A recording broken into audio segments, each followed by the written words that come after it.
मी advocate Ashok चिंतवन फनाडे शेतकरी सोसायटीचे chairman आहे। आपल्या शेतकरी सोसायटीच्या 13 बिल्डिंग आहेत। 13 बिल्डिंग पुनर्विकासासाठी दिलेल्या आहेत आणि त्यासाठी विकासाची नेमणूकसुद्धा केलेली आहे। आणि विकासाची नेमणूक करताना महाराष्ट्र शासनाचा जो 2019चा GR आहे त्यानुसार सर्व प्रोसेस फॉलो करून आम्ही पुनर्विकासाची प्रोसेस केली आहे।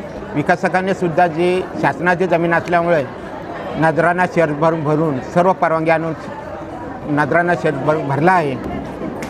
ज्या बिल्डिंग नगरपालिकेने धोकादायक दाखवलेले आहे त्याचा स्ट्रक्चर ऑडिट झालेला आहे।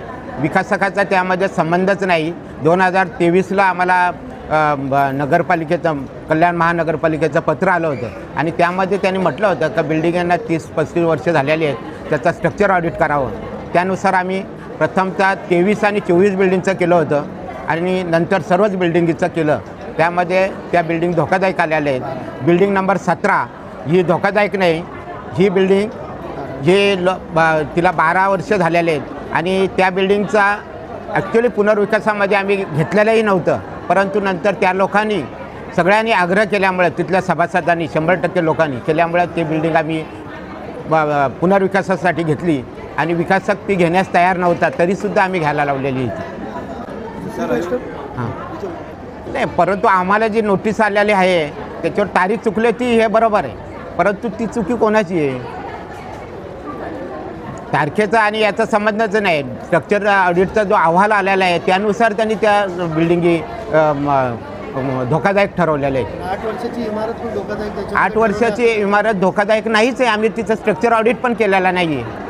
ती बिल्डिंग लोकांच्या आग्रहाखातीर ती घेतलेली आहे, त्या तिथे राहणाऱ्या लोकांच्या। आणि आजही त्या बिल्डिंगमधल्या सगळ्या बहुतेक 4-5-6 लोक सोडले तर सर्व लोकांनी खाली केलं, स्वतःहून खाली केलेलं आहे। तिथे पालिकेने ही केलेली घाई यावरती तुमचाही विरोध आहे का? आणि तुम्ही देखील? नाही, विरोध नाहीच आहे। आमच्या बिल्डिंगच धोकादायक आहेत, विरोध नाहीच आहे आमचा पण, कारण धोकादायक आहे। उद्या काही हानी झाली, पालिकेने आम्हाला पत्र दिले, आम्ही कमिटी म्हणून जो धोकादायक बिल्डिंग आहेत तिथं उद्या काही लोक ये जा करतात, काहींनी खाली केलं आहे परंतु ये जा करतात, उद्या काही घडलं तर त्याला जबाबदार कमिटीला धरलं जाईल।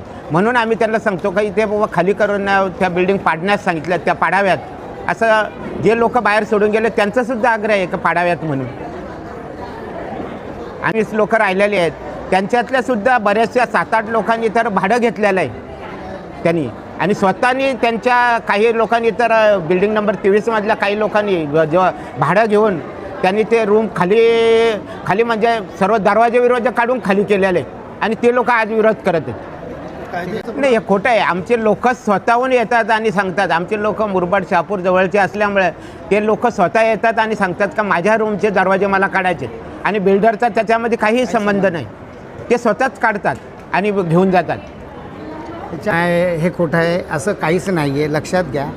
आमच्या सोसायटीमध्ये ते 12 बिल्डिंगी आहेत, त्याच्यामध्ये अर्ध्याच्या वरती लोक सोडून गेलेले आहेत आणि जुन्या झाल्यामुळे काही लोकांनी आम्हाला कमिटीकडे अप्रोच झाले आणि सोडून गेल्यामुळे जर बिल्डर आम्हाला आपल्या नियमापलीकडे जाऊन जर देत असेल तर आम्ही भाडं तर आम्ही रूम सोडायला तयार आहे। याच्यामध्ये बिल्डरची कुठलीही शक्ती नाही, उलट बिल्डरचं आमचं चांगल्या प्रकारे सहकार्य आहे। आज बिल्डर कुठलीही आमचं काय न करता 8 महिने 200 लोकांना भाडं मोजत आहेत, 1 तारखेला पडतं आहे। बिल्डरचा काही याच्यामध्ये दोष नाही।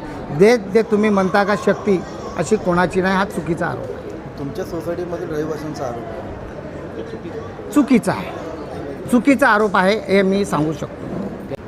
ही धोकादायक जी बिल्डिंग दाखवली हे KDMCचं जेव्हा ऑडिट केलं त्या ऑडिटमध्ये दाखवलं आहे।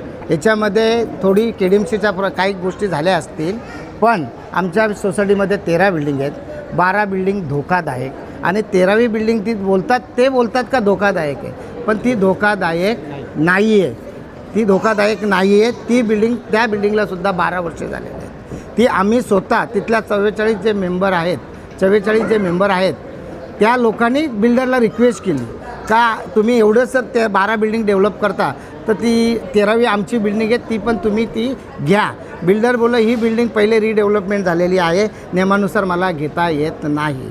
पण असं म्हटल्यानंतर त्या सोसायटीमधल्या 17 नंबर बिल्डिंगच्या 44 मेंबर आहेत, 44च्या 44 मेंबर कमिटीकडे आले, कमिटीला विनंती केली, रिक्वेस्ट केली का तुम्ही जर एवढ्या लोकांचं रिडेव्हलप बिल्डिंगचं करता तर आमची एक बिल्डिंग लहान होईल तुमच्यासमोर, तर ही पण तुम्ही घ्या. मग हा सगळा त्यांचा बायोडाटा घेऊन आम्ही ते 44 लोक कमिटी बिल्डरकडे गेलो आणि बिल्डरने काय त्या त्रुटी त्यांना सांगितल्या. पण त्या बिल्डर बोला ह्याचं सगळं जर तुमचं सगळ्यांचं 100% सहकार्य असेल तर मी घेतो. मग याच्या मिटिंगमध्ये 100% 44 लोकांचं त्याच्यावर सह्या पत्र सही दिले. तेव्हा बिल्डरनी रिडेव्हलपमेंटला घेतले. त्यात बिल्डरची कुठं दादागिरी किंवा हुकुमशाही असं बिलकुल नाही.